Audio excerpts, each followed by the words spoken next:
Efisiensi, efisiensi, efisiensi. Dunia tengah menghadapi tantangan ekonomi yang signifikan. Beberapa pemerintahan baru memilih jalur ekstrim untuk mengatasi krisis dengan memotong anggaran, memangkas pegawai negeri, hingga merombak kebijakan ekonomi.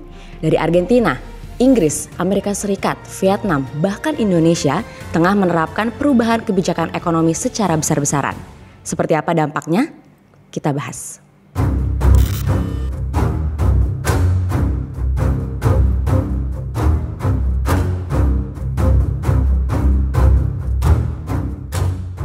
Kita mulai dengan reformasi ekstrem di Argentina.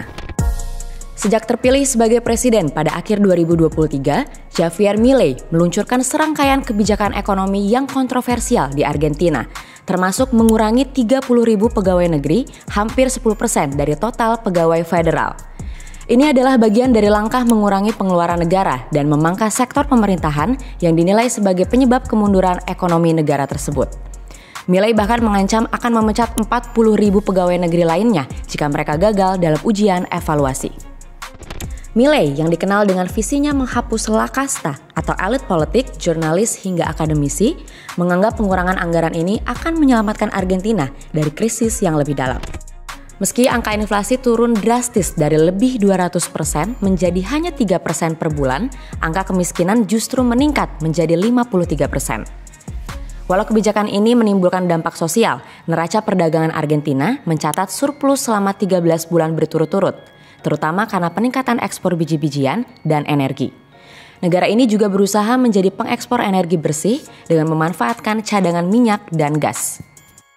Beralih ke negeri Paman Sam, di Amerika Serikat, Presiden Amerika Serikat Donald Trump membentuk Departemen Efisiensi Pemerintah atau DOGE yang dipimpin oleh Elon Musk untuk memangkas anggaran federal. Ia langsung menerbitkan kebijakan mengakhiri kerja jarak jauh, pembekuan perekrutan, dan mempermudah pemecatan pegawai.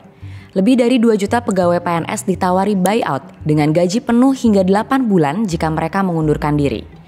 Hingga Jumat 7 Februari, 65.000 pegawai telah menerima tawaran ini. Targetnya, 200.000 pegawai bersedia mengundurkan diri. Jika berhasil, ini akan menjadi pemangkasan tenaga kerja terbesar dalam sejarah Amerika Serikat. Mereka bisa menghemat anggaran hingga 1.600 triliun rupiah. Sementara itu, Trump membela Elon Musk dari tuduhan konflik kepentingan dan meminta DOGE segera mengaudit belanja militer dan Kementerian Pendidikan. Sejak dilantik, Trump telah membekukan Lembaga Bantuan Internasional atau USAID selama 90 hari dan merumahkan para pegawainya. Bantuan kemanusiaan ke berbagai negara pun terpaksa dihentikan.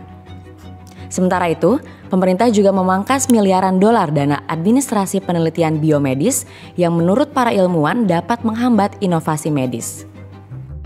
Ternyata sejak Desember lalu, pemerintah Inggris juga berencana memangkas lebih dari 10.000 pegawai negeri sebagai upaya efisiensi anggaran.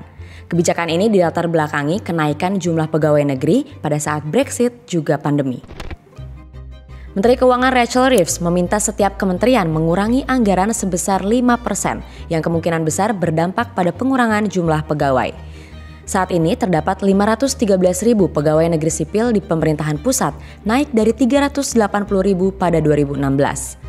Menteri Kantor Kabinet Pat McFadden menegaskan efisiensi lebih penting daripada menetapkan target pengurangan pegawai. Sementara itu, beberapa kementerian telah menawarkan skema pengunduran diri sukarela. Perdana Menteri Keir Starmer juga mengkritik budaya birokrasi yang dianggap terlalu nyaman dan stagnasi. Dan itu memicu reaksi keras dari serikat pekerja. Pemerintah Inggris menegaskan reformasi bertujuan meningkatkan efisiensi dan pemanfaatan teknologi dalam pelayanan publik. Di Indonesia, tanah air kita, Presiden Prabowo Subianto telah menandatangani kebijakan untuk memangkas anggaran sebesar 306,69 triliun melalui Instruksi Presiden Nomor 1 Tahun 2025.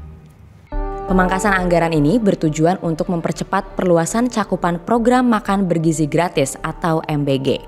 Dari total pemangkasan, 256,1 triliun berasal dari belanja kementerian atau lembaga, sementara 50,59 triliun dari transfer ke daerah.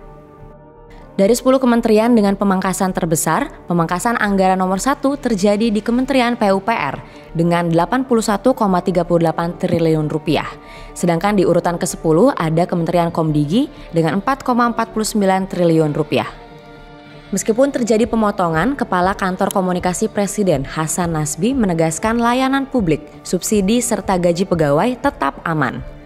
Namun kebijakan ini memicu keluhan dari beberapa karyawan yang terancam kehilangan pekerjaan. Dampak efisiensi juga dirasakan Komisi Yudisial. Anggaran yang dipangkas membuat lembaga ini hanya mampu menggaji pegawainya hingga Oktober 2025. Menurut Presiden Prabowo, efisiensi dan pengawasan kebijakan akan memastikan Indonesia menjadi negara yang lebih makmur.